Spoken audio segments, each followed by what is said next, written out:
C'est mon aventure toujours à la pointe de la technologie. Comme vous savez, aujourd'hui nous allons parler d'un film improbable, incroyable, un vieux film. Et oui, autant on emporte le chiant. Et oui, c'était long, 3 heures, il me semble à l'époque, ce film. Cette fille qu'on appellera Laura, parce que je me souviens plus du tout de son prénom, mais il me semble que c'est pas loin de ça, qui fait tout le film en fait, est amoureuse d'Ashley et fait chier tout le monde pour être avec lui.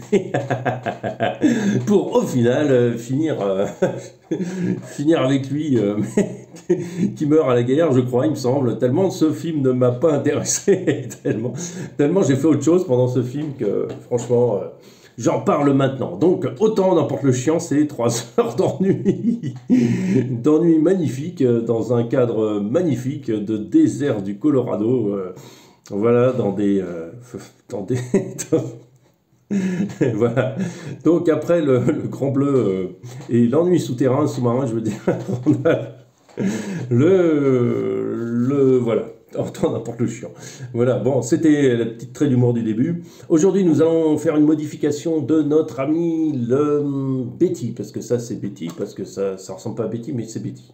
Voilà, alors vous avez vu quelques vidéos en évolution, c'est assez sympa. Et il m'est venu une idée de update gratuite, bien sûr, parce que c'est for free, hein. Moi, je fais des trucs for free.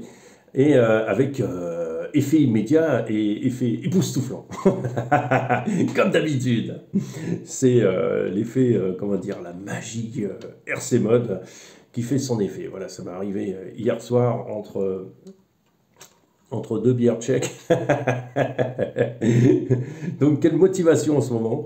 Donc, ce n'est pas tant de la rigolade que ça, c'est un truc, c'est on va comment ça, upgrader les amortisseurs. Alors, pour ça, il va falloir toute votre attention et votre concentration parce que ça va être très compliqué. Ça va être très surprenifiant. Voilà, on passe en mode où vous voyez ce que je fais parce que c'est quand même plus intéressant que si vous me voyez moins. Voilà. Et vous allez en prendre plein les mirettes, ouvrez bien vos yeux et puis soyez concentrés parce que il y a du level. Mais il y a de l'effet derrière, on fera un essai. Alors voilà, ça c'est l'engin. Je mets mes lunettes parce que je suis vieux. Donc ce qui se passe, c'est que vous vous souvenez comment c'est fait, hein, j'ai remonté le truc de Betty à l'avant pour qu'on puisse basculer à l'arrière. Ça tient par deux mini scratch qui tiennent très bien. On avait déplacé la batterie à l'avant, j'ai mis deux servos. En fait, j'ai monté deux ponts avant, ce qui me permet d'avoir l'arrière, comment on appelle ça, qui tourne. Voilà, je vous montre comment ça se passe sur la radio, parce que ça peut être intéressant. Sur la radio, alors je pousse l'engin que vous voyez. Sur la radio, vous avez une troisième voie ici. Quand je la dépasse à droite, ça tourne. Voilà, vous jouez là-dessus pour la troisième voie. Ce n'est pas proportionnel, ce n'est pas les deux en même temps. Ça aurait pu être les deux en même temps, il suffit de mettre comment on appelle ça, une branche qui se divise en deux pour une rallonge de câble de cerveau pour brancher sur un seul truc, je ne sais pas comment vous appelez ça, multiprise cerveau, et ça vous ferait les deux en même temps, mais là ça me suffit, ça me va, ça me permet de faire des crabes et machin et trucs. Donc c'est vraiment comment ça, le DEP la meilleure sur ce genre de véhicule. Voilà. Donc, puisqu'on est là, je parle aussi de la X10, parce que la X10, c'est la version 4 roues directrices du SCX10. Donc, par contre, petit problème avec la X10, c'est que il est pas bien équilibré. Il a les masses beaucoup trop hautes, la batterie trop haute, tout est trop haut. En plus, ils n'ont pas revu la transmission, ils n'ont pas revu le moteur. Ils ont tout gardé avec du matériel de SCX24, AX24, pardon.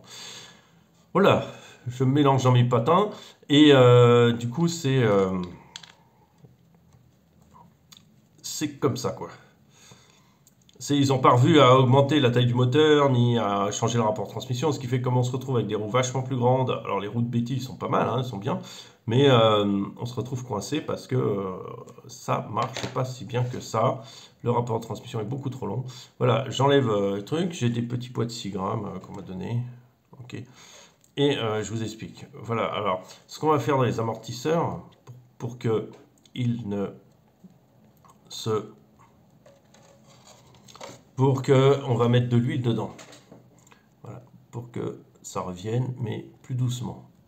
La technique est très simple. Alors, je ne sais pas si vous voyez parce que je ne regarde pas où je mets. Voilà, vous voyez, ça ne revient pas si vite. La technique est très simple pour le faire. Il faut les monter à l'envers. Pour les monter à l'envers, vous avez vu comment j'ai fait, il suffit de le retourner. Hein. Il n'y a rien à démonter, juste l'amortisseur lui-même. Après, ce qu'on va faire, moi j'ai pris de l'huile 200 CPS qui correspond à peu près à la 18-20 VT. À peu près, parce que je trouve un tableau de correspondance. On va vous retourner l'amortisseur. Vous serrez bien l'amortisseur vers le bas pour éviter que ça coule. L'amortisseur, vous l'ouvrez comme ça. Alors, vous l'ouvrez comme ça.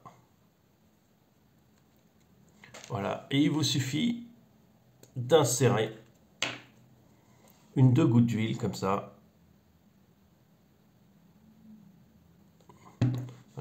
Des fois, il y a de l'air, alors elle rentre pas complètement la gougoute. Donc, il faut l'aider à rentrer un peu. Une fois qu'elle est dedans, vous rebouchez le truc. Alors, il faut bien tirer la tige vers le bas pour pas que l'huile ait tendance à partir toute seule. Vous resserrez votre truc, vous refermez et vous retournez votre amorteur. Alors oui, ça va, comme il n'y a pas de joint ici, comme il n'y a pas de joint sur ce bord-là, vous allez me dire, mais ouais, mais ça va couler. Effectivement, ça va couler. C'est pour ça que je mets l'amortisseur à l'envers, je ne sais pas pourquoi non plus. Ça va couler. Ce que vous pouvez trouver, c'est essayer de coller un petit joint torique ici. Vous pouvez le faire. Moi, je ne le fais pas parce que j'en ai pas. Et vous avez un amortisseur hydraulique. Voilà. Ce que vous pouvez faire, vous pouvez mettre peut-être un poil plus de l'huile un peu plus épaisse. Voilà, mais s'il a la tête vers le bas, il ne devrait pas trop couler. Le truc, c'est qu'il faut garder, stocker votre véhicule relativement droit. Enfin, à plat, quoi, mais dans le bon sens. Après, il suffit de reclipser. Alors, pour reclipser, c'est très simple. Il suffit de trouver l'endroit le plus large. Voilà, c'est celui-là.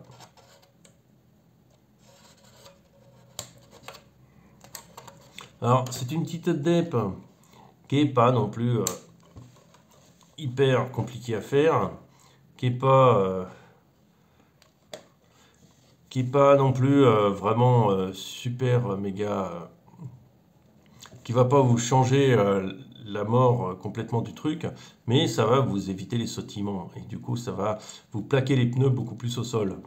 Après, faites gaffe pendant le transport ou quoi que ce soit, il faudra bien le mettre à l'horizontale pour pas que l'huile s'échappe. Tant qu'on est dans la gravité, c'est bon. Alors, vous voyez comment ça se passe. Vous voyez donc vous voyez comment ça remonte. Allez, là on est sur des amortisseurs hydrauliques là. Voilà. Voilà, on n'a pas de sautillement possible. On va faire un petit essai pour voir ce que ça donne. Il faut savoir que les amortisseurs d'origine sont très bons. Hein. Ouais, je ne vais pas m'en plaindre.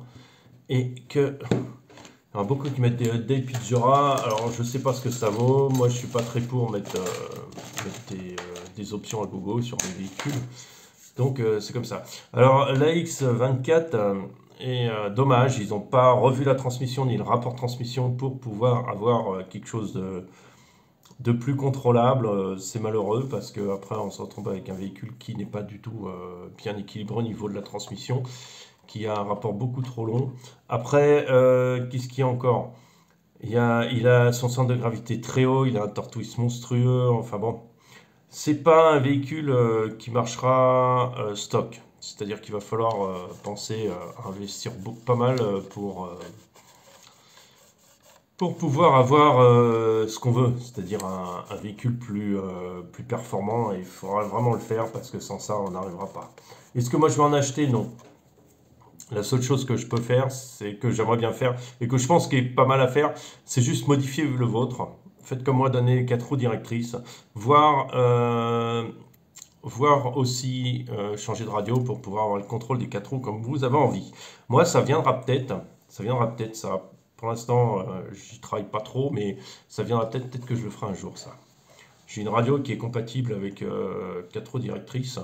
Et peut-être qu'un jour je le ferai, mais le problème c'est toujours pareil, c'est on augmente beaucoup le poids de ce véhicule, et augmenter beaucoup le poids de ce véhicule, c'est pas forcément une bonne chose.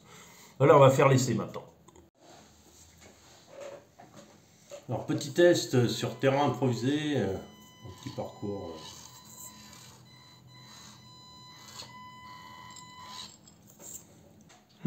Alors on va tourner.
Je suis à peu près à... Hop.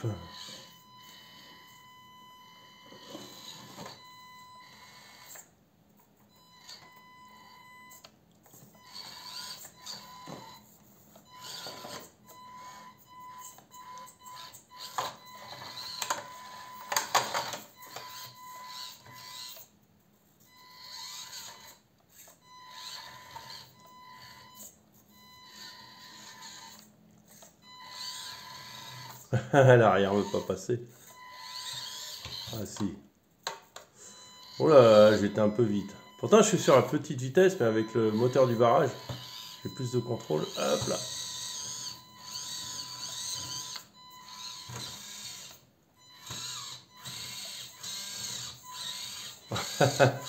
Là, ça va être compliqué. J'ai fait mon truc trop anguleux. Allez, vas-y. Moi, je pense que là, il va bloquer complètement. Ah, on bloque là.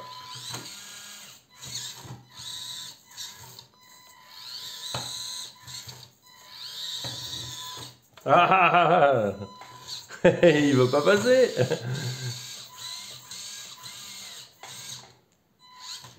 On va tenter un truc. Tadam! Je passe sur la troisième vitesse sur le truc. Ah bah voilà.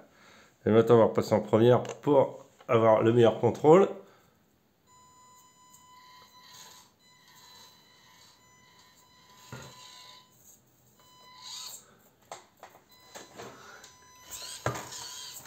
Donc le véhicule sautille plus, hein.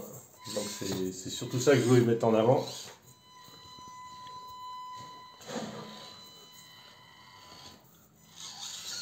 Que ça augmente les performances, j'en sais rien, mais bon, au moins ça donne un côté plus réaliste, voilà.